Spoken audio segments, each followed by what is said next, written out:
there's all these stories about, guys over in Macedonia who are running these fake news sites. Number 24 is content farms in Macedonia. Бидејќи ако се направи грешка, таа ќе биде кобна. Нема враќање назад. So Europe need to remain more sexy lady in the world. Ajde, majkata! Господа ја чува Македонија и низините граѓани. Yeah, because I think in our pre-recording banter here about team sanctions, I think it deserves a little bit of contempt in a satirical sort of way. I think. I mean, you can't take it seriously. It's all of team sanctions. Yeah, I propose T-shirts. Washington sanctions team Washington, like the CEO, which for the Special Prosecutors Unit. T-shirts. Okay, good. Yeah. Good. All right. Well, let's as James Lilac says, let's have ourselves a podcast. Let's go. 3, 2, 1. Earlier this week, U.S. Ambassador to Macedonia, Angela Aguilar, sent a tweet that started a minor tempest in a teacup in Macedonia, stating, quote, "Sanctions team from Washington here to take a more aggressive look at past and current corrupt actors, and to consider all possible responses. Macedonia's justice sector needs more investigations, prosecutions to show that no one is above the law," unquote. Though, to be honest, she did not use the N-word. What does this portend?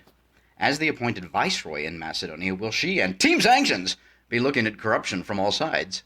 Should a foreign power even be poking around like this in Macedonia? And why have some Macedonians described her news as the second coming of Team Sanctions as, quote, "our last hope," unquote? You cannot make this stuff up. We'll discuss all this and more on this episode of the Macedonian Content Farmers Podcast. I'm Jason Miko, coming to you from the foot of the Catalina Mountains in Oro Valley, Arizona.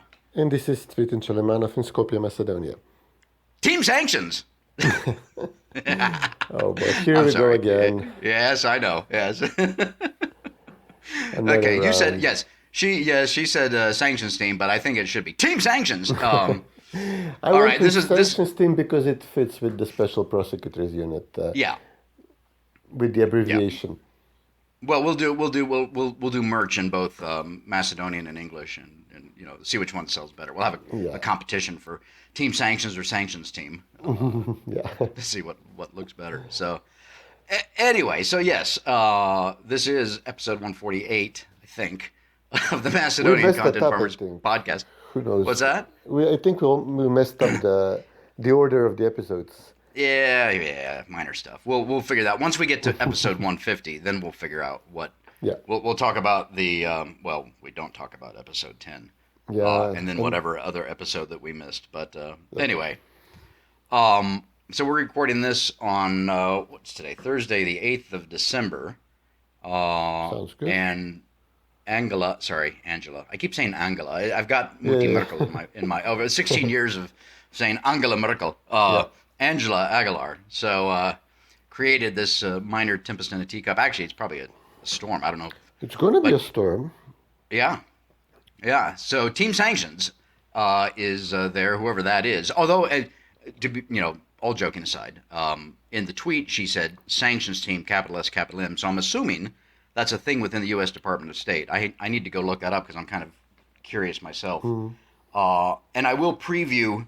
I got to write a column on this. I said in my last column that I was going to write more, uplifting stuff about the Ilindinci, those who participated in the Ilinden uprising. But I'm going to save that for, a week or two from now, and that'll be the last column that I'll write for the year, and we'll end the calendar year on a high note. But this article I want to write on Team Sanctions is about, okay, so I think the ambassador, put out a tweet, or maybe it was the U.S. Embassy in Macedonia, a week or two ago, celebrating, 30 years of USAID and all the money that the American taxpayers have poured into Macedonia. Fine. A lot of that money has gone towards, working with the judiciary and other institutions in Macedonia, for reforms so that they become,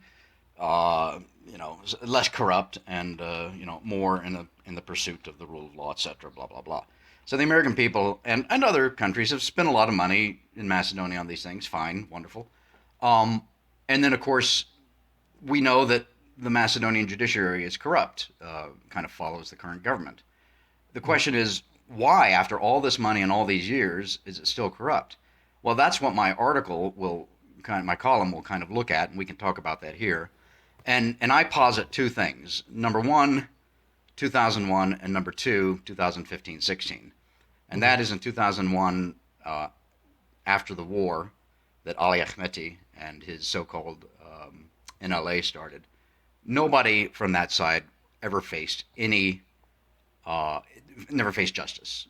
They were never prosecuted. They got away scot-free. Not only did they get away scot-free, Ali Ahmeti went on to form a political party and has been in power basically ever since. And he and the corrupt people around him have been accumulating more and more power. And so and the reason that he was never prosecuted was because the U.S. Department of State, various EU institutions, NATO to a degree, etc., all basically said to the Macedonian government, don't prosecute these guys. And there's reasons for that we won't go into right now. But what that did was, in the eyes of most Macedonians, it degraded the institutions of the government and of the law. It eroded public trust in the Ministry of Justice and other institutions. At the same time, it emboldened Ali Ahmeti and others like him to say, well, wait a second, we just started a war, almost split the country in two, killed hundreds of people, wounded thousands of people, ripped the ethnic fabric of the country in half, and nothing happened to us. Woohoo! We can get away with anything. That's what happened in 2001. And then in 2015-16, basically had the same thing happen because the U.S. Department of State, various EU institutions, NATO, etc., wanted a deal with Greece. And so they engaged in kind of the same sort of behavior, ignoring corruption on the left, looking at, and we admit it, there was corruption amongst some individuals in Vomero, and they took that and they used it, they even twisted it in order to get Sudasa in power, along with Dewey, in order to change the name. So again, you had the same type of thing there where Macedonians saw that the U.S. Department of State, EU institutions, NATO to a degree, etc., were basically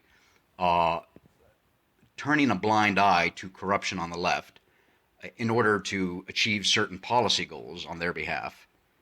And what that did was it eroded public trust in these institutions, and it encouraged those corrupt actors to go ahead and just engage in more corruption. So now the U.S. Department of State, are sending in a team to kind of clean up this mess. That's kind of my broad 30,000 foot, 10,000 meter perspective of this stuff. What say you? Yeah, we don't know what's happening. They apparently have a team here. We have experience with sanctions teams before because since the period of sanctions against Serbia and against Greece, these were broad sanctions for all trade. So we had American diplomats come here who were experts on Iraq sanctions or went on to work on sanctioning Iraq. And then after 2001, we had several Albanian officials and Ljuba Boškovski, the Macedonian interior minister, on individual sanctions. So these were the first Macedonian citizens who were put on U.S. sanctions. Now, of course, it's Gruevski and Mijalkov as well.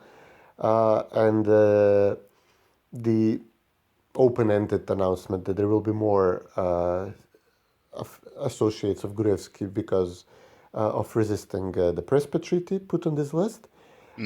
But, this was all one-way traffic. It's either some minor Albanian people or Vomero people who are being hounded and persecuted by the State Department. And since Zaev took over, Zaev, when he came, he was notoriously corrupt. It's just the level of his reach. He was mayor of Strumica, so obviously he was hugely corrupt in Strumica. He was charged once, pardoned.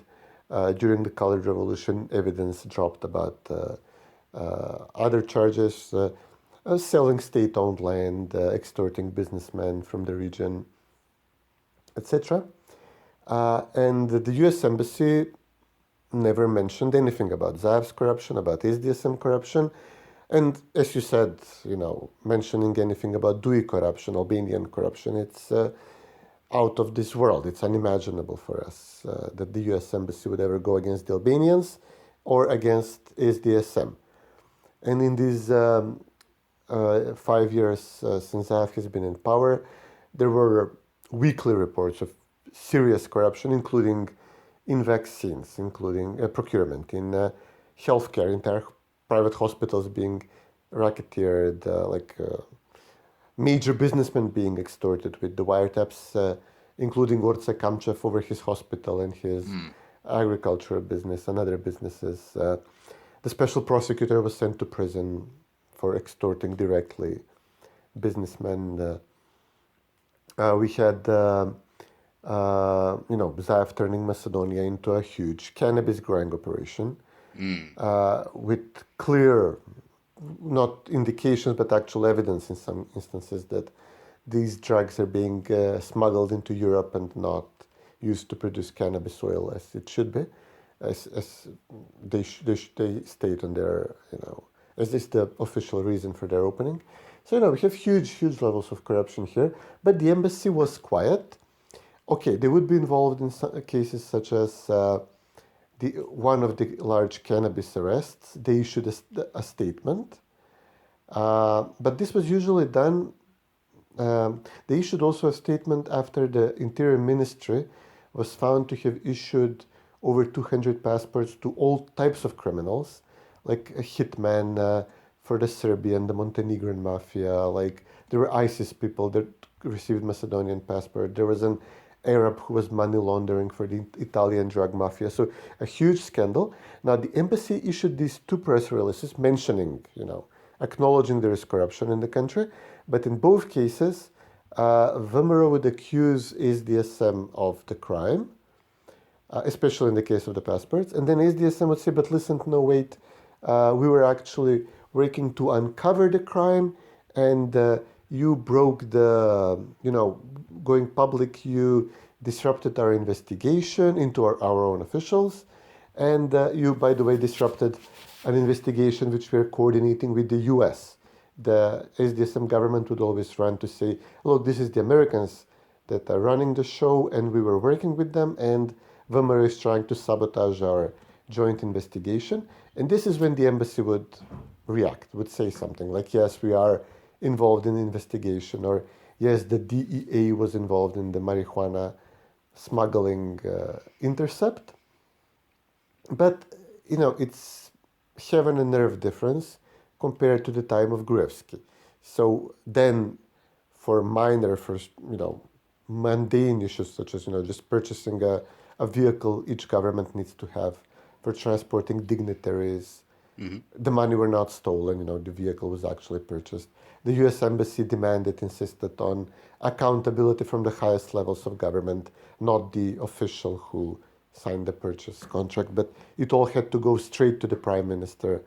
Every single thing that Katica Janeva, the special prosecutor, which was appointed by U.S. demand, would raise, everything had to go straight to Gruevski.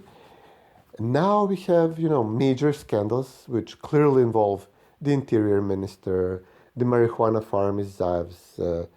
Zaev owned, slight, some small intermediary put in between Zaev and the actual owner. The, public healthcare fund official who fled to Australia, Din Donchev, he was appointed by Zaev because he's from the same village as Zaev. So these are all direct links to Zaev for serious corruption. And the embassy would not raise corruption as a huge issue for the country like it did under VMRO. And this is why everybody in the country said, okay, the US achieved its foreign policy goal in Macedonia. It forced us to change our name. It initiated a process of changing our national identity. Albanians are running roughshod, practically run the country. So everything is doing well for the State Department, and they don't care about the corruption that's happening in the process of achieving these goals. And it all changed now with the arrival of the new ambassador, who began sending messages from her Senate testimony that she will do something on corruption. And now she's actually coming here and she's declaring that she wants blood, that somebody's going to be very sorry about something that he or she did. But we are again jumping to conclusions because, as you said, there have never been investigations against Dewey, very few against SDSM. So two of Zaev's secretary generals in the government are actually charged, Muhammad Zakiri and Rashkovsky. But in both cases, they picked like smaller level crimes for which they cannot be sentenced for too long, compared to the assortment of crimes they were accused of in the public, especially Rashkovsky. And again, there is no demand from the embassy, let's go to the top, let's go to the actual person who is running this shit show, this is Zaev, and let's investigate him. Nobody demanded a further, deeper investigation into Katica Yaneva's extortion and her ties to Zaev, because she couldn't be doing this without direct link with Zaev. And actually, one of the main accomplices, Bojan Jovanovski, in Katica Janeva, the special prosecutor's racketeering investigation, he said that it was Zaev who took the money, ultimately the money, millions of euros ended up with Zaev. And, there is no embassy demand that we investigate, that we go to the top of this case. So we're jumping to conclusion that because Aguilar said past and current office holders, we now want to see investigations against both past and current office holders, that she's talking about, and she's indicating that these are people who haven't been touched before. So we are all assuming, okay, it could be Dewey this time, finally. It could be SDSM, like a high-profile SDSM person. But, it could still end up being more of the same with the embassy just demanding persecution of VMRO people, because, again, we have a vote on the Bulgarian demand that we amend the constitution. Right. VMRO stands in the way. VMRO does not provide the required 7-8 members of parliament votes to make this happen. And in her interview, she did the tweet, an interview afterwards. Aguilar did, went back to this situation. She said, okay, you made huge concessions. We know you changed your name, but, we have to do more, essentially. So it could be just like round two of the arrests, persecution of the kangaroo trials that we saw against VMRO after the Colored Revolution, in 2017, 2018, with maybe somebody from SDSM being arrested for good measure. The smart money is on the Interior Minister, Oliver Spasovski. Yeah, so we'll see. Yeah. Okay. Well, a couple of things. That was a good analysis there. And of course, it could be all of those. It could be, Citisa, Dewey, and VMRO. But a couple of things came to mind as you were going through that. Her tweet and her interview, I think it was on Citel, said past and current corrupt actors. Of course, don't be surprised also if she goes for a future corrupt actors in a minority report kind of way, pre-crime. I wouldn't put it past Team Sanctions to do that. But the other question, of course, becomes is, as I mentioned in the monologue, should a foreign power even be poking around like this in Macedonia? Now, if you we're way past that. Well, yeah, exactly. Yeah, if you take the proposition that the U.S. State Department interferes wherever it can and wherever it can get away with it, then then it's a moot point. Then I guess as conservatives, since we are conservatives, we would disagree with the idea of foreign powers doing that. But that is a fact of life, and it's been a fact of life through all of human history, that larger powers interfere in smaller powers. That's just the way it is. So if you take that as a given and you accept it and you put aside any philosophical issues that you would have with that, then yes, I guess we do need to be, hoping that Team Sanctions will be looking at prosecution wherever it is, at whatever level. But of course, especially at Dewey, who has gotten away with everything. As you mentioned, they've gotten away with, I forgot the word you used, but they literally, Ali Ahmeti has literally gotten away with murder, which is the highest form of evil and corruption that you can participate in my opinion.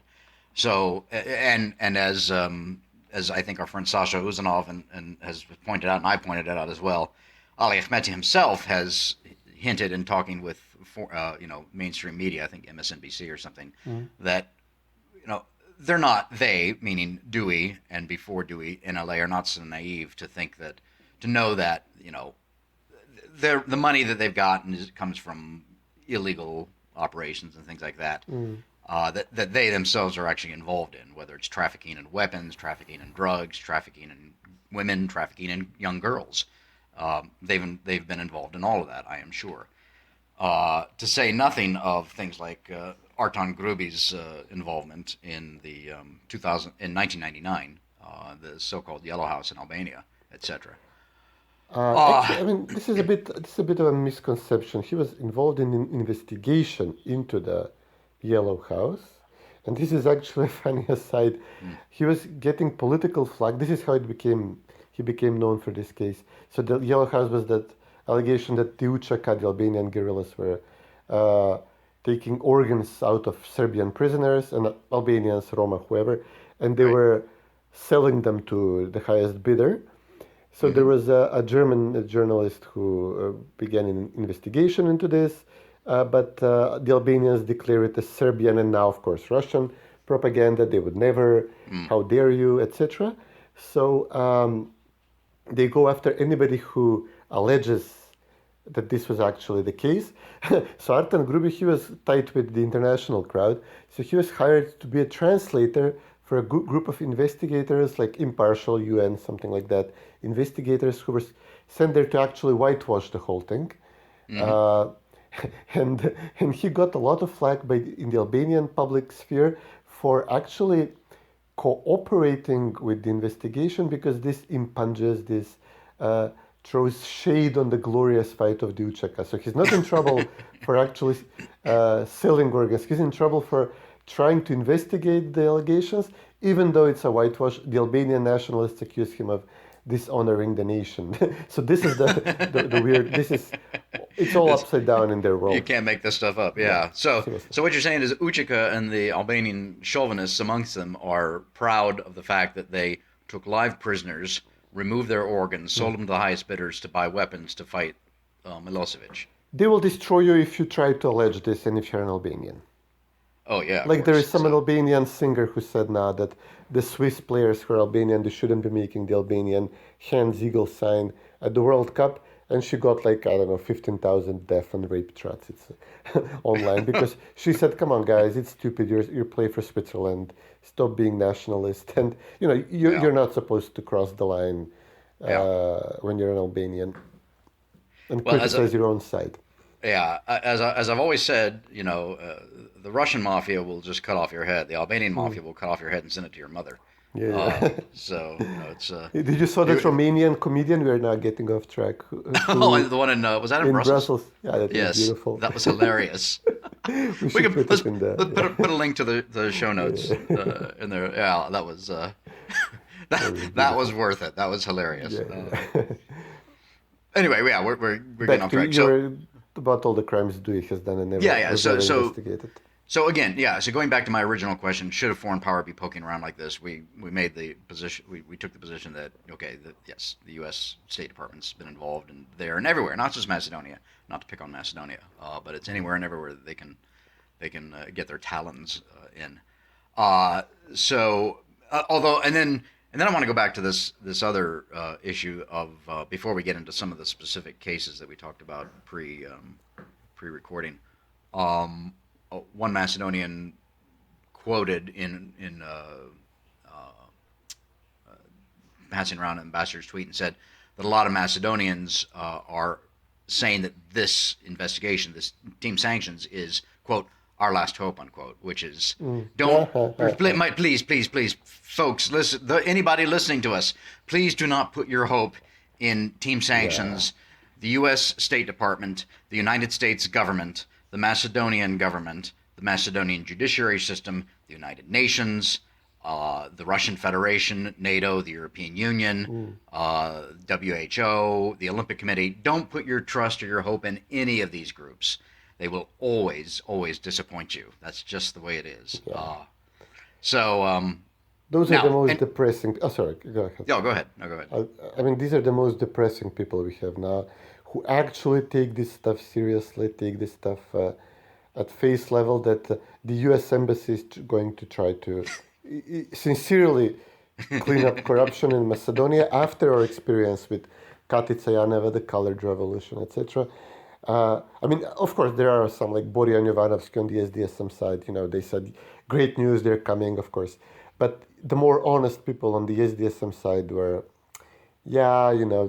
some would raise this issue with you that, like, are we supposed to, as an independent country, ostensibly, allegedly, independent country, have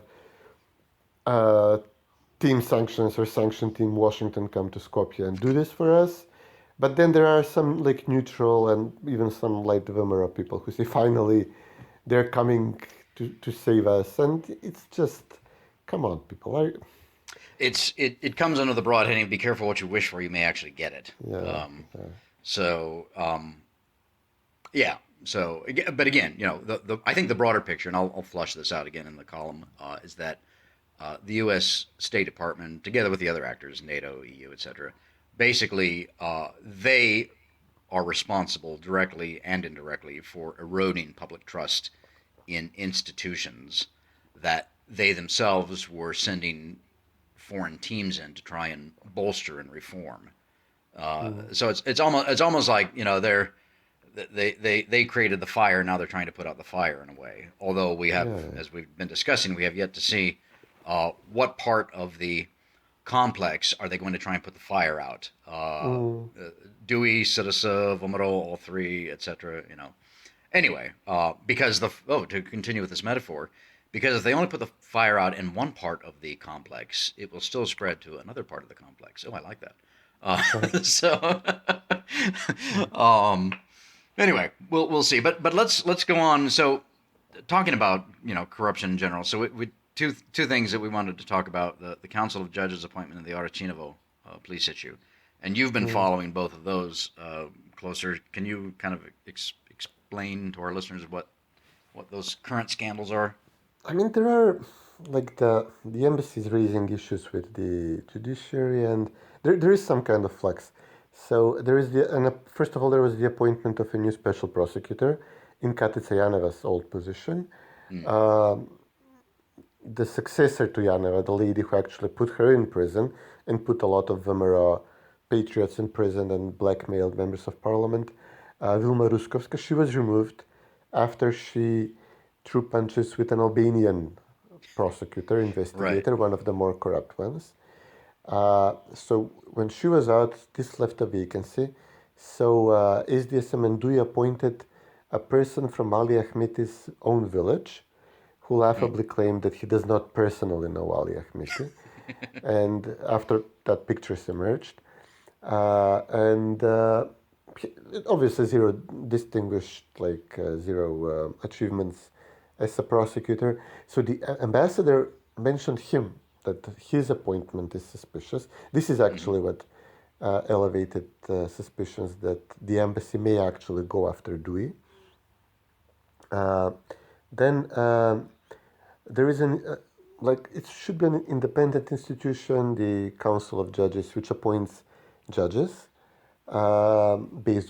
it should be based on their performance. In reality, it's based on political grounds. So it had an SDSM person as a head, as a chief, and her husband, hugely corrupt person. So she resigned, surprisingly, without any prior indication that she plans to, quickly replaced by another SDSM person. There is talk that this is being done because there could be a new law that would raised the criteria for appointments here, so that this lady SDSM wanted to have this lady under the cover of darkness before this new criteria goes into effect. But still, it's indicative of, people trying to flee the ship or rearranging in the ship, possibly sinking ship. So something is definitely happening in SDSM and in the judiciary. There was another suspicious development was that a very pro-SDSM outlet, 360 Degrees, published a new detail, a new element of this huge corruption scandal in which the Interior Ministry was issuing passports to all sorts of criminals. This person, like a Ukrainian pro-Russian oligarch who lives in Germany, was given a passport. He applied. There is you can get like a sports visa, a sports passport. I forgot about this. Like for a good basketball player from Philadelphia, we make him a Macedonian citizen. So this guy applied as an equestrian, potential Olympian equestrian champion or something. So they gave him the passport, a natural gas trader oligarch. So it's all a good joke. And this was published in a US-funded, US-supported media outlet. And the fault could lie with either the head of the secret police, who approved his appointment, this horrible SDSM communist-era secret police chief, or it could lie with the Interior Minister, Oliver Spasovsky. And the Interior Minister is visibly shaken and concerned and afraid. He's been out there declaring his loyalty to the US Embassy and that he will support the ambassadors, fight against corruption, that he absolutely has nothing to do with him, that he can be her iron fist in hammering out corruption. And he did not face any consequences for the prior investigations into the prior 200 passports that were issued, but they quickly arrested a bunch of low-level clerk in the Interior Ministry, probably threatened them or bribed them to keep quiet, maybe serve out short prison sentences. So he's now in a very shaky position, Oliver Spasovsky. He's the only Zaev loyalist who is left. He and Lyubcho Nikolovsky, the agriculture minister, they are the two top Zaev people still in the government. So, there is a lot of things happening in SDSM and with regard to the U.S. Embassy. You mentioned Arachinova. What was this? What was the scandal there? They actually have scandal every week. The police went in and they were forced out. Yeah. Oh, yeah. Again, with Oliver Spasovsky. There was like a police patrol who allegedly tried to intercepted some Albanians in Arachinova and demanded, they actually fled. I think the guys fled, and I think the police chased them, and then an armed group allegedly went to the police station in Arachinova and threatened the police and ordered them out of the village. And obviously this is a big deal because Arachinova is the largest Albanian village next to Skopje, and it was the site of the worst fighting in 2001 in the war. Not just the worst fighting, but also where the NLA was holed up, and then American-made blue bus school buses came in and escorted the NLA fighters out with their weapons. It's also a hotbed. I think the Saudis or others have put a lot of money in there building several large mosques with double rockets. Yeah. So. It's a center for drugs, center for Bitcoin smuggling, Bitcoin mining now because they don't pay electricity. Completely but Bitcoin's worth nothing anymore, or soon to be. If you don't pay for the electricity and you already bought the rigs, the computers, it's still worth something, if you don't pay for electricity. Yeah. Although I get a quick side note, crypto is a scam. Let them mine as much crypto, by whatever name as they want, because it's all going to go belly up very soon, I promise you that. There was talk that Zaev had put a lot of his money in crypto, that he was allegedly bragging to people that, and that he did not pull out in time, that that money launderer guy who probably worked with Ukraine and the Democratic Party, etc., who is now in the dock. Actually, he's not in the dock. He's doing interviews. Nobody's investigation. Oh, Sam Bankman-Fried or Fried Bankman, Yeah. whatever. Yeah. That right, he yeah. probably did not call Zav before pulling the plug on the whole pyramid scheme, which would be very fun if it's true. Yeah. So yeah, this is also one because the interior minister first lied. He did not acknowledge that the police team was expelled from the village, and then they briefed the press that they actually raided the guys who did this. So he tried to have this both ways. First, he was exposed as a weakling who can control an important part of the country, of the capital, and then tried to lie that this didn't happen, and then that he actually got back on the Albanian thugs who did this to his policemen. So, yeah, there is. I mean, every day we see some collapse of the rule of law, but the embassy is going to fix this. I mean, again, not only was Katica Janeva handpicked by the U.S. embassy, we had a chief political advisor in the embassy, David Stevenson, who left the embassy to work for Katica Janeva. Is he still there? Is he still alive? Haven't seen him in a while. No, I'm not sure. He scrubbed his social media presence, and Yeah. I wouldn't be surprised if he's dead. Yeah. I mean, either way, he was, we had directly diplomats who were involved in the Colored Revolution in bringing down Vumero, who then, decided that it's more lucrative to stay with SDSM and do it now that they brought SDSM in power, and try to get money directly from their extortion businesses. And David was prime example. We had the former British ambassador, Charles Garrett, now in Kyrgyzstan. I think he's now living in Kyrgyzstan, who was practically part of one of the charities which was set up by Bojan Jovanovski to extort money from businessmen with the help of Katica Janeva. So they had the British ambassador as member of the board. And, Boki is on trial for this charity. He's being charged with racketeering and fraud and extortion. And the British ambassador was sitting on the board.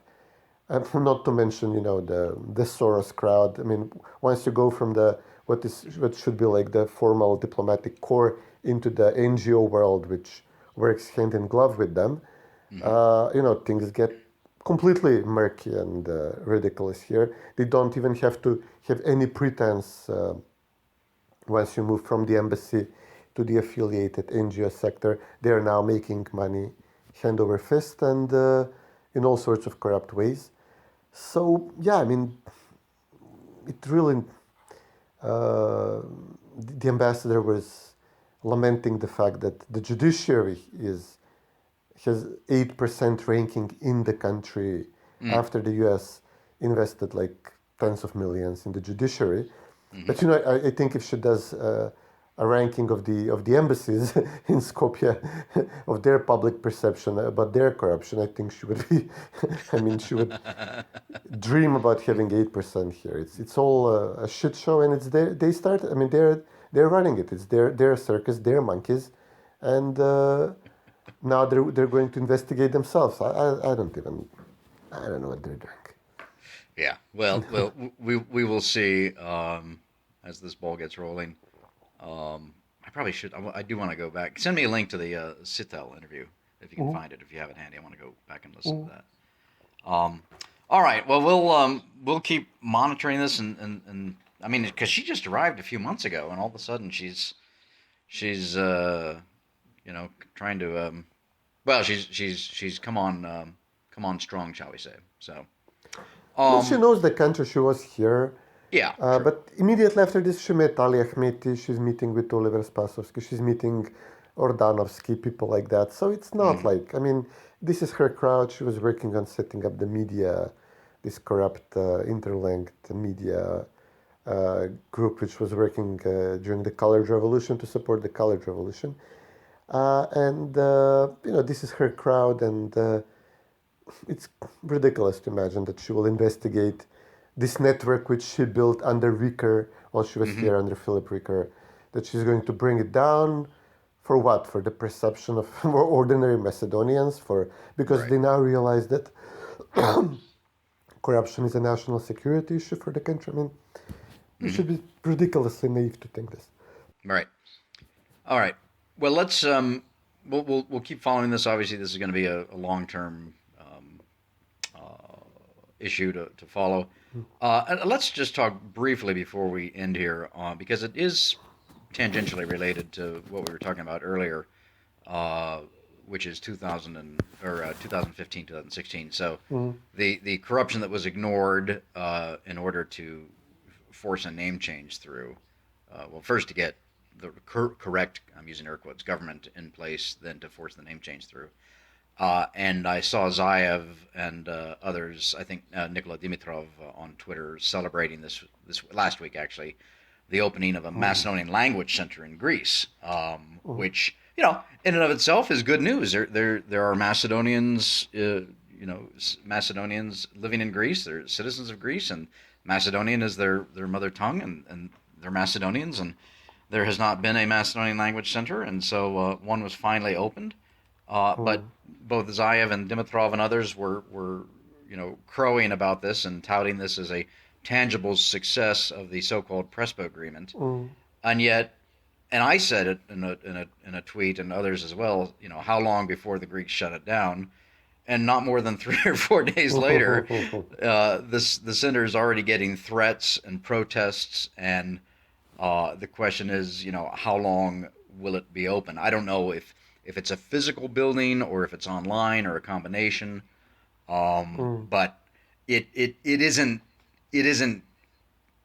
going to last, I don't think, and there will continue to be protests against this because the Greeks, ordinary Greeks, and certainly the Greek government and Greek media and civil society, etc., continue, even though it hasn't been in the news lately, but continue to insist that they are the sole owners of Macedonia and anything Macedonian, and will never allow Macedonia or the Macedonians to have it. So, have you heard anything else about that? I'm not sure. I mean, from what I realized, it's going to be just like online lectures for the Macedonians in Greece, which has been functioning before in the past. Physical presence would be dangerous. I mean, Greeks have been known to set such clubs on fire in the past. But yeah, Zaev quickly ran to say that this is like some major achievement for his policy, and it was fun. I was reading some in the Greek press who were like actually they were looking for creative ways to deny, which is basically their own Greek citizens, the right to study a language they choose online or set up a cultural center. So it was interesting reading through the Greek nationalist press about this. But overall, I mean, the dispute with Greece is now swept to the side, probably because the Greeks asked for this. They're not raising issues. They're not trying to discuss anything that's left unresolved in the Prespa Treaty, even though there are some points. Because, it's all moved on to the dispute with Bulgaria, and we'll see. I mean, I'm not having high hopes for anything like this, but Right. But it's, on the other hand, it's the internet. I mean, if people in Greece, it's also, I guess, part economical. I mean, this is a region, even with the influx of Greeks from Asia Minor, and also with decades of forced assimilation, the region has its own culture, and it's mistreated by the central government. It's being robbed and plundered because it's the best, the most naturally rich part of the country. So there is an actual geopolitical foundation for it to go its own way, for more, let's say, more independence-minded policies there, and I'm all there for this. As Greece, whenever Greece gets into more serious trouble with Turkey, with the economics in the future, it could be an interesting thing to look for. Yeah, definitely. All right, well, let's do this. I've got to run, get down to the office. I think this is a we covered a lot here. It's pretty packed, and I think this is just kind of the opening of this episode for Macedonia, and whether or not the U.S. ambassador and her team Sanctions, what they'll be looking at, who they'll be looking at, what they'll do, etc. This is going to be unfolding in the weeks and months, maybe the years ahead, and so we'll just kind of follow it and go from there. But we will put that we alluded to a video that we had both watched on the interwebs. You say he was a Romanian? I thought he was Belgian. No, he's Romanian, definitely, but I think it was in Belgium. Oh, okay. So Romanian... Nobody in Brussels is Belgian. I mean, besides, there is no such thing. Yeah, the Flemish, the Walloon, and the Germans, and the Albanians. And the Syrians, and the Moroccans. Moroccans and the Iraqis. Algerians. Anyway. Okay. Congolese. Anyway, so a Romanian comedian in Brussels having a dialogue with an Albanian, and getting a bit dodgy, shall we say, in that the comedian felt threatened, but I thought he handled it very well. I thought it was he was good. He was good. Yeah. You can't show fear. You mustn't show fear. Anyway, well, that's a good way to end the podcast on a laugh and a high note. So we'll put that in the farmer's picks. So and we'll probably pick up the pace of the podcast now that things are again happening here, with probably a promise of a new colored revolution of some kind. So we'll see. Okay. It might be interesting to tune in again. Indeed. All right. Yeah. Well, great catching up with you, Svetlin. Yeah. You too, buddy. Take care. Take care.